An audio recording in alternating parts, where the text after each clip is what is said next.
आपण आज कैरीची चटणी करतोय, तर त्याच्यासाठी मी कैरी घेतलेली आहे, मिरची घेतलेली आहे आणि लसूण घेतलेला आहे. तुम्हाला किती तिखट पाहिजे त्याच्यावरही तुम्ही मिरची घेऊ शकता. मी 2 मिरच्या घेतल्यात, 2-3 लसूण घेतल्यात आणि कैरी. त्यात आपण जिरं, मीठ आणि साखर टाकायचंय.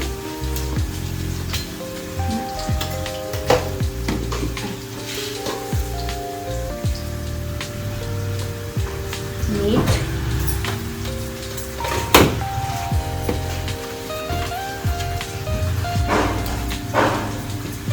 जिरं, साखर, थोडं अजून जिरं,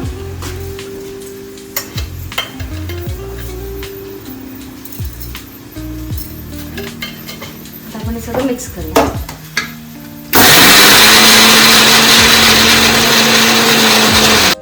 आता आपण हे ग्राइंड करून घेतलेलं आहे. ह्याच्यात मी भिजवलेली डाळ सुद्धा टाकली होती थोडीशी, तर तुम्ही टाकू शकता. आता आपण हे काढून घेऊया. ह्याच्यानंतर आपण ह्याला फोडणी द्यायची आहे. जिरं, मोहरी, कढीपत्ता, कोथिंबीर त्याची आपण फोडणी देणार आहे.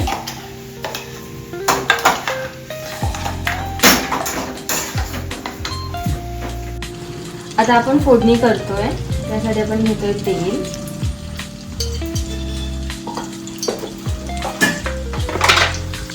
तेल व्यवस्थित तापवून घ्यायचं. त्याच्यानंतर जिरं, मोहरी, हिंगपूड आणि कढीपत्ता आपण ह्याचीच फक्त फोडणी देतोय.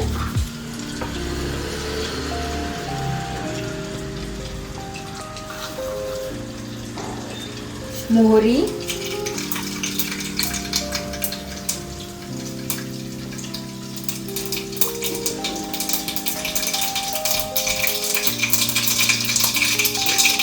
तेल पूर्ण तापलं की गॅस बंद करून टाकायचा.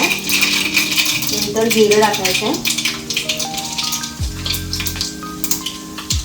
हिंगपूड टाकायचे आणि कढीपत्ता. ही फोडणी आपण ह्याच्यात ओतायची.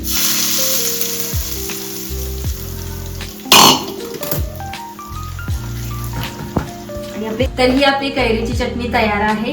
ही खूप छान अशी चटपटीत आहे.